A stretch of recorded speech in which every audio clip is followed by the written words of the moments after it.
Welcome students. Today we are going to start with some properties of substances. In the last part 2, we have seen about boiling, freezing and sublimation. Now children, before starting they have given one question. They are saying use your brain power. On opening a box of camphor, its smell spreads all around. Why does this happen? Children, you all know camphor, which we use during Aarti time, Puja time.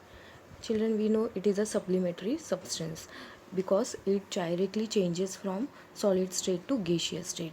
So its smell spreads all around. Why does this happen? The reason is that only because camphor is a supplementary substance, because it changes directly from solid state to gaseous state, and you all know gas can spread easily from one place to another.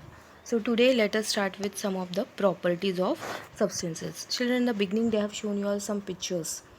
Okay, like door is there, glass is there, rod is there, salt is there. So they are asking you that only. How will you identify the following? A glass, whether it is made up of plastic, steel or glass. You all know glass is made up of all these three materials: plastic, steel and glass. So how you will come to know whether that glass is made up of which material? Second thing is a rod, this one is a rod, whether it is made up of iron or aluminium. Third one is this door, this is the door, a door is made up of wood or glass. Fourth one is this white powder, whether it is a salt or a chalk, because chalk, if you make it a powder, it also looks white in color. Salt is also, it is in the powder form, it is in white color only. So how will we come to know all these substances? Children, to answer the above questions, you consider their properties. We should know the properties of different substances, then only we can identify the things.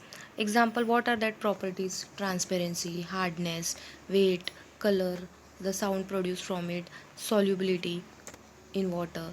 These are some of the properties. If we know all these properties, from this we can come to know whether that substance is transparent, whether that substance is hard, whether that substance, which color it is, whether it is dissolving in water. If the substance dissolves in water, we say that it is soluble in water. Yes or no?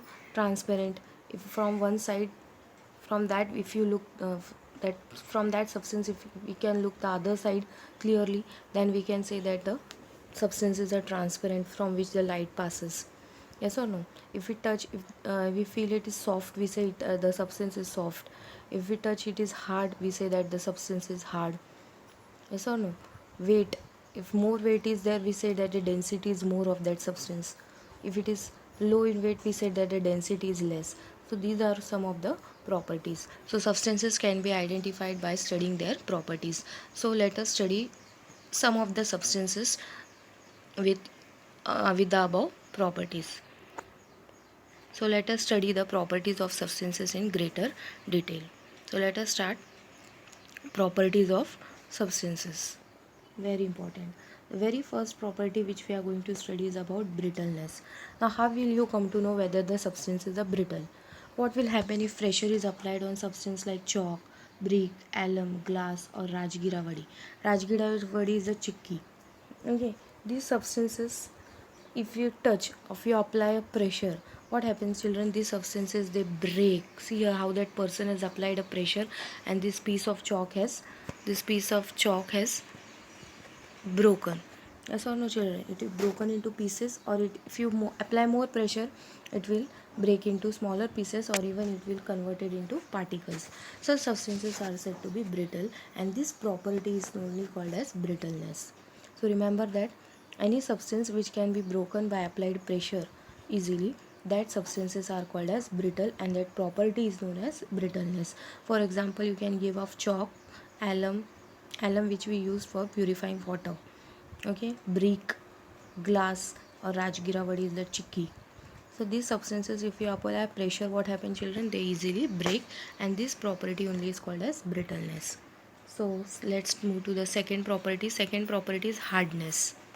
Can you see a hardness? Second property. Take an iron nail. For that they are saying you have to take one iron nail. Try to purse. Purse means you have to try to fix it. You have to put inside. Try to purse a cardboard sheet, wet mud, and piece of wood using a nail. What happens? Children, the nail easily purses, means the nail easily goes into the wet mud. You have to try with all these things. First, you have to try with a wet mud. In wet mud, if you put that nail, what happens? It will easily go inside. You don't have to apply much pressure, but not in the piece of wood. But if you apply, if you try to put that nail inside a piece of wood, what happen? It will not go easily. You have to apply little pressure. Yes or no? It can purge the cardboard sheet with some effort. In cardboard sheet, it will go, but little effort there also you have to apply. Why does this happen? Children, the hardness of a substance is determined by how much resistance it offers. Children, what happens? The cardboard and piece of wood, they offer resistance because they are a hard substance, but the wet mud was not very hard. That is why the nail piece can go easily inside the wet mud. But in the case of cardboard and wood, the substance was very hard. That is why the person has to hammer and apply more pressure. So hardness is also one of the property of a substance. After brittleness and hardness, let's study the third property is elasticity. Which property is that? Third property, elasticity. Stretch a rubber band. Yeah, they have given this is a rubber band. You have to stretch it and let it go. Apply a pressure on a piece of sponge and release it. First, you have to stretch a rubber band. Apply a pressure. What happened? It will be getting stretched. And then you have to take second thing is piece of. First, you have to take rubber band. Second, you have to take piece of sponge. When you apply pressure on piece of sponge and certainly release, what you will see, the rubber band and sponge will go to their original shape. First, if you apply it, they will become big and the sponge shape will change. If you release the pressure, what happens? They will come back to their original shape. Some substances change their shape when a force is applied. When you apply a force, what happens to the rubber band? Its shape changes. But if you release the pressure, what happens? It will come back to its original shape. Yes or no? Shape and size when the force is removed. This property is called as elasticity. What it is called as? Elasticity. When you apply a force or pressure on that object, like example rubber band and sponge, what happened? Their shape and size will change. But if you remove the pressure, what happened? They will come back to their original shape. That property is called as elasticity. So third was elasticity. Let's move to the fourth property is fluidity. Fourth property which we are going to study is of fluidity. Children, what you have to take a flat metal sheet. This one is a metal sheet like notebook size. Okay, this one white one for like size of a notebook. Holding it an angle, put a drop of water, honey and gum. These three things you have to draw from up. The first one was water, second is the honey, and third one is the gum. Like these three things you have to draw from the up of this metal sheet. Okay, and you have to observe the flow slope of that these three things. These three are only in liquid. Water is in liquid state, honey is in liquid state, gum is in liquid state. Children, but you have to observe which one flows quickly from down. You all know liquids flow quickly from the down. They have a slope. From the slope they quickly flow down. But water will flow down quickly as compared to the honey and gum. So this property of flowing of a liquid is called as a fluidity. What it is called as? Fluidity. The fluidity of any liquid is determined by how easily it flows. So here which one comes faster down through the slope? Water. This one is the water. Later one, this one is the honey and this one is the gum. So how fast the liquid flows from the slope, that property it is called as a fluidity.